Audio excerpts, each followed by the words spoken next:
pick up his plate. We still have a couple days to get something together. Just, come on in. We'll invite you on stage, and we have some TV prizes to give out for some of our best dressed. I love it. And I noticed it's not just the parents dressing their kids as watermelon, because that's the most adorable thing ever. But you have adults, you had a whole group of ladies, I think, from one of the years past, who came and their costumes all matched so that they were a slice of watermelon when the four of them got together. Very creative stuff.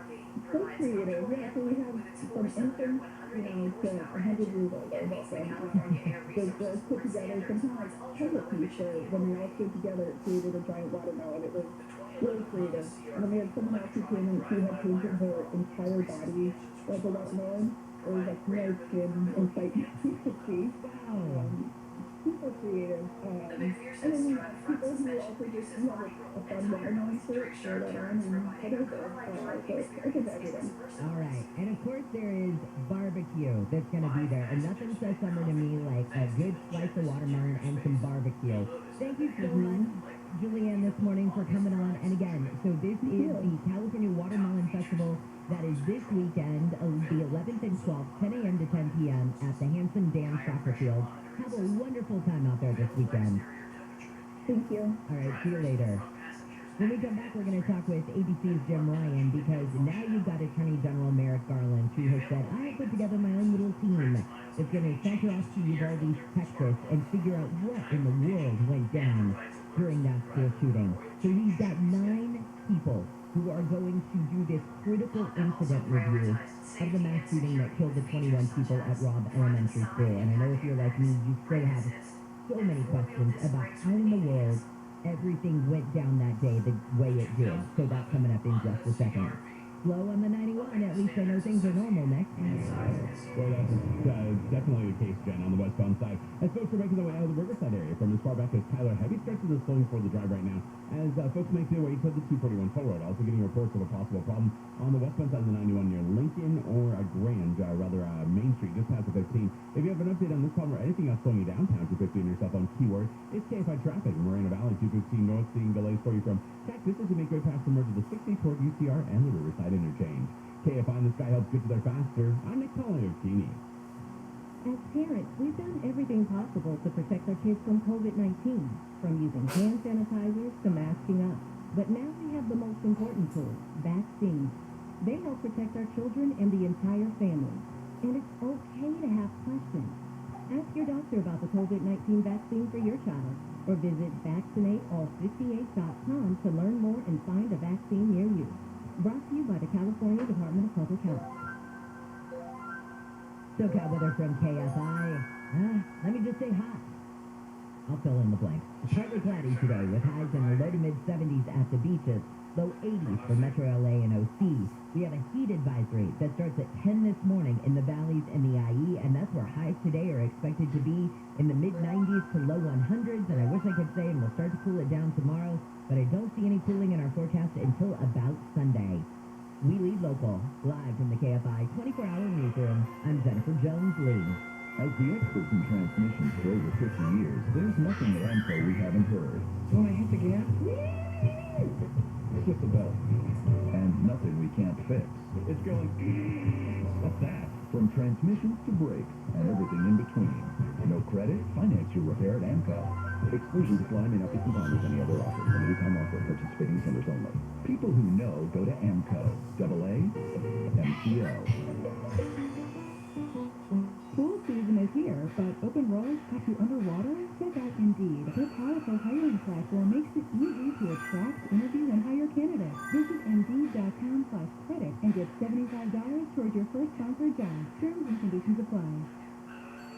So with temperatures the way they are, over 100 in some spots this weekend, you're going to be thinking about 2 things. Staying cool and having a cold glass of water right near you. Don't think about going and getting a glass of bottled water or a thing of bottled water. Just go right to your tap because you have a Lifesource Full House water system. Wait, what? You don't have a Lifesource Full House water system? If you did, you'd have filtered water coming out of every faucet in your house. And when you did, you'd know that it's removing the chlorine and other harsh chemicals from your water. And if you're bathing and showering in it with bleached hair like mine, you're going to know that you want as few chemicals on your hair as you possibly can. So don't just take it from me about how amazing these systems are. Look at people like Amy. She wrote on lifesourcewater.com, "Can we give the company more than 5 stars? Not only do they provide outstanding water, they have the best customer service." I couldn't agree with Amy more. So you can receive a LifeSource water filtration system right now for as little as $86 a month on approved credit with their easy and convenient payment plan. So don't wait. Start your 5-star clean water experience today. Call LifeSource Water for hydrating, delicious water from every tap. Call 800-803-2696 or visit lifesourcewater.com. That's 800-803-2696. LifeSource Water. Taste and feel the difference. Even working 2 jobs, it was hard to see my kids while schools were closed during the pandemic. They usually get free meals at school, but now they were home, and my grocery bill went up a lot. PVT has made a big difference for us. Over 5 million California children are getting the food they need thanks to PVT. Visit ca.p-ebt.org today to learn more about eligibility. That's ca.p-ebt.org. Funded by USDA Plan, an equal opportunity provider and employer, owned by the California Broadcast Association. If you've even thought about taking cash out of your home, there's only one number to call. 1-800-CASH-OUT. With Strong Home Mortgage, you have options. Pay off debt, renovate your home, or create a safety net for the unexpected. And you can keep your low-rate mortgage. We'll show you how. Call 1-800-CASH-OUT or visit 1-800-CASHOUT.com. 1-800-CASH-OUT. Your equity unleashed. Strong Home Mortgage LLC, NMLS number 1675638. Loans made or arranged pursuant to a California financing law license regulated by DFCI. Loan subject to qualification. This is Jacob and Ronnie. If you've been in an accident, call 844-24-JACOB. KFI AM 640. An iHeart radio station. More stimulating talk.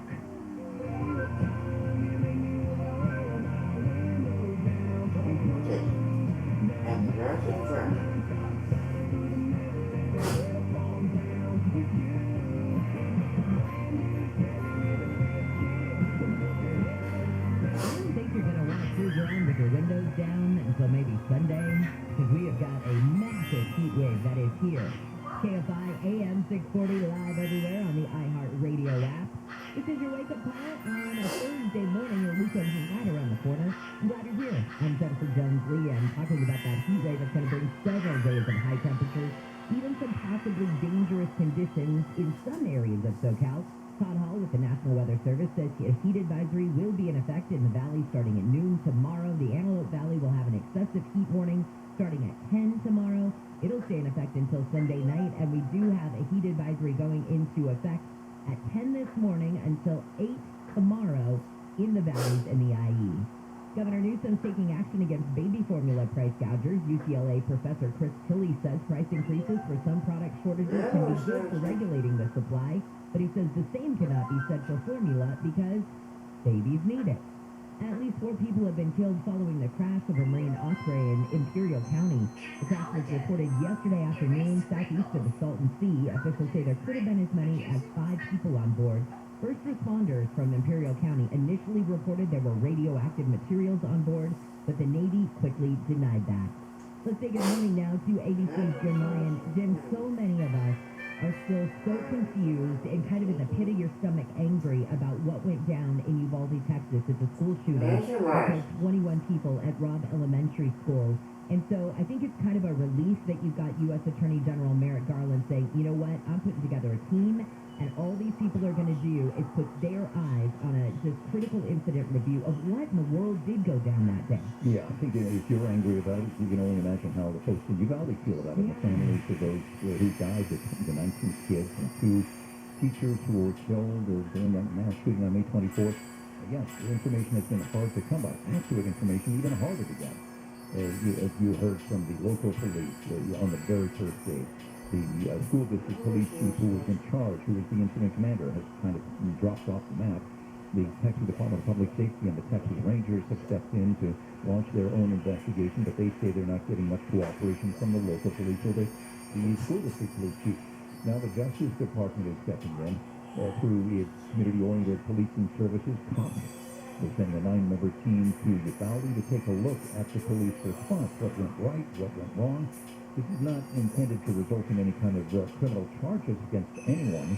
This Justice Department group is simply looking at the response and will issue a broad report after that. Some of the folks on this panel have deep experience in this very thing. Officials who were in charge of the Orlando Pulse nightclub shooting, those who were involved in the Virginia Tech shooting, they're a part of this 9-member group, and they'll be now taking a look at the Uvalde district. Okay, but then so no charges come from this actual report. But it's following the actual report then that I would believe at least then the lawsuits would have something to be based on. Either lack of, I don't know, they didn't go in when they were supposed to or something like that. I know that there's a very fine line that, cops walk when it comes to when they have to protect you, when they have to save you, that kind of thing, versus what they're trained to do. I get that. But I would think that any hard evidence that comes out of this report would only be fodder for those families going forward. Well, yeah, I think you're right. Although, some of the families aren't waiting until that report or the state report is complete. They've gone ahead and hired attorneys and are looking at lawsuits now. Some going after the maker of the weapons that were used on that day. Others going after the police department and the school district. So, sure, this I'm sure will be rolled into the evidence that goes into those lawsuits, but the lawsuits are already underway. Okay, I'm going to go back to you talking about the chief of the school police who has, as you said, dropped off the map. First off, if I was this guy, I probably would too, because I can only imagine the number of threats that would come his way should people know where he is. Just because people are so angry about it. But also, do you know if he at least cooperating with the investigation? He's not cooperating. Well, the Texas Department of Public Safety says he's not cooperating with their investigation. Texas DPS oversees the Rangers, and the Texas Rangers have gone in to look at this. And that state body says no, that Pete Arredondo, the Uvalde ISD police chief, isn't cooperating. He said very briefly, Arredondo told CNN as he was walking into a meeting, yeah, I'm cooperating. I'm talking with those folks every day. Well, who do you believe that? Yeah. Not really sure. Arredondo, by the way, was elected to the Uvalde City Council a few weeks before the shooting. He's a politician as well as being the local chief of the ISD police chief. They've had one meeting so far since he was sworn in as a mayor. Oh, well, that's a good way to start your tenure on the council. But I did think it was interesting, even clear back when they went ahead and let him on the board. I understand that there was nothing technically innocent until proven guilty to keep him off the board. But you would have just thought maybe from an optical standpoint, I almost wondered if it wouldn't have been good for him to say, you know what, I'm going to press pause on this part of my career because the focus of this needs to be on the community, on the family. I think people would have respected him had he made some decision like that. Sure, right. And also offered up, and barring that, given some explanation about his decision-making process. Yeah. Why was it that the police were held outside for a long time? Why is it that SWAT teams weren't sent out immediately? He may have some kind of an explanation for that, but he just hasn't offered it. Instead, he's kind of disappeared right now. He's AWOL, at least in terms of the public investigation. He has said, or told friends at least, that he'll finally make some public statements about all this after the last of the funerals he's held for the victims of the shooting. That won't happen for another week or so. Interesting. And, and now let's look at that even. If you want to pick that apart, it looks very, chicken stuffing of him not to have said anything up to this point. It also looks like he's trying to climb the ladder by going ahead and getting on the city council. So the other part of it is that for these families, part of their closure has to be, what the heck happened that day?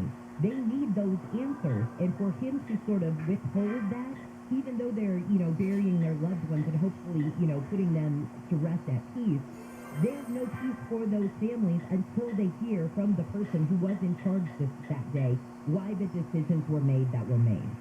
Yeah, I think that helps to complete their picture and lead to something better for them. It's not going to bring the kids back or the teachers, or it doesn't correct what went wrong, but you're right. I think it would fill in some of the gaps that they have in their picture of what happened that day. Yeah, absolutely. All right, Jim, thank you for the update on everything. Thanks, Jeff. Yeah, that's ABC's Jim Ryan.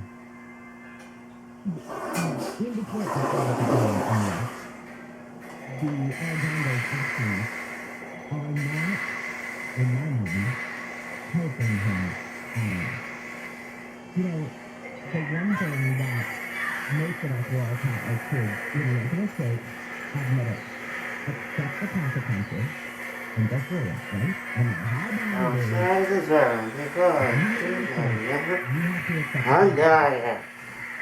what the problem is in this, and I understand it's much bigger than, something like that, but what that same connotation of being sneaky, trying to hide something, knowing you did something wrong but not wanting to admit it, being defensive, hiding out, all of those things remind you of when you were a little kid, right? You hid in your room, you didn't want to go to dinner, you made up the story, your stomach hurt, when your parents asked you how today, like, oh, you didn't want to admit to anything. That's how this feels from your side. And if I'm this frustrated, and I'm just, get out here in California, imagine the frustration of these parents who are burying their babies right now, and not even knowing why. We know the nuts and bolts of it. So he's got to walk in, he's got a gun, he shoots up the place, and it's full. Wow, what went down in that 70 or so minutes that the shooter was in the street? What went down those kids that were protected? Or why wasn't that shooter neutralized at the top frequency? Who knows? I don't get it. Imagine if you were somebody whose loved one was killed in that. How frustrating that must be for you. I mean, that's what keeps you up at night on top of your grief. The whole thing is just awesome. Alright, I want to switch gears now to a little business news for you. There was an interesting article on KPLA last night that I read. How much do you need to work to afford